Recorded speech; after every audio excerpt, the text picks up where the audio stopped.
Give you an opportunity to take a look at what she looked like when she was on the surface in Lahaina. And after 80 plus years in salt water, her hull was in really bad shape and she couldn't be repaired. And the Restoration Foundation wanted to take her. They had two options really. They could cut her up and sell her off as scrap metal, which would have been really messy and prohibitively expensive, or they could take her out into really deep water and stow her. And we said, whoa, whoa, whoa, whoa, whoa, don't take her out that deep. They wanted to take her into like 2,000 or 3,000 feet of water and sink her. And so we ended up buying the vessel from them, and for $1. Got a really good deal on a sinking ship. Okay, really good deal on a sinking ship. And we spent a couple of years going through a permitting process with the state of Hawaii and cleaning her up.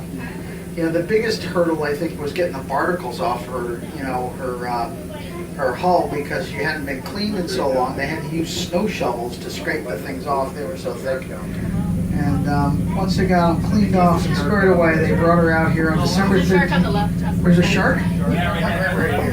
Oh yeah, there she is. Laying on the bottom. That is a white-tip reef shark. And everybody is under the misconception that all sharks have to swim in order to breathe, and that is just not the case. There's a whole raft of different species of sharks that can active during the day and rest. They're active at night, rest during the day. But the equivalent here, I'll try to explain the beta wave brain state. I'm sure that just about every adult human on here has been behind the wheel of an automobile, and you're driving a route that you've driven 3,452 times in your life. You know, you're either coming home from work or you're going to work or something like that. And so you're coming home from work, and all of a sudden you pull into your driveway and you don't remember the last 15 minutes, but all of a sudden you're taking out the keys out of the ignition going, how the heck did I get here? Kind of thing, like, wow, that was weird. That's the human brain in the beta wave brain state. Okay, it's sort of an autopilot, but it's a way that the brain can rest a little bit. And that's what fish do, because they have to keep their, they have to stay conscious because they can get attacked at any minute. Unless they're. We got another shark. Oh, we got a shark on the move. There's a beautiful white-tip reef shark cruising across on the starboard side. So, we got anybody on board that's afraid of sharks? Anybody on board afraid of sharks? I'm afraid. I've been in the water with a hungry tiger shark. I am afraid of sharks, okay? I get it. But I have to get in the water every day, and it's not something I worry about. And, we dive around, we swim with these guys from time to time. And so if you're afraid of sharks, I'm going to try and dismantle that fear just a little bit. Does anybody know how many fatal shark attacks there were worldwide in 2017? Close. 8. Somebody said 7. Single digits. That's out of 7.5 billion people around the planet. And you know why that is? Because you're just not that important to a shark.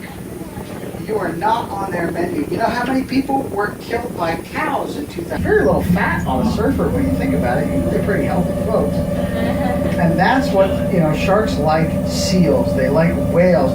And they like it stinky, nasty, rotten, too, which is even grosser. They are the cleanup crews of the oceans. If we did not have sharks, we would live with disease-infested seas. Because of all that you think about dead sharks, who cleans up dead sharks? Humans don't clean. Whales, dead whales. Sharks eat those things. That's what that's a very important part of the ecosystem.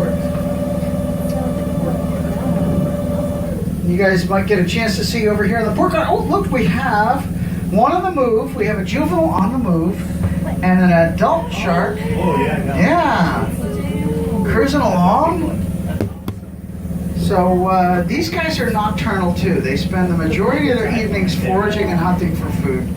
And the majority of the stuff that they eat is no larger than your fist. Okay? The adults are about 6 feet long. That's about where they max out at. And it's one of the ways that you have a seriously strong indication of a healthy ecosystem. If there are apex predators present, it means that there's enough food for everybody to go around. There's enough food there.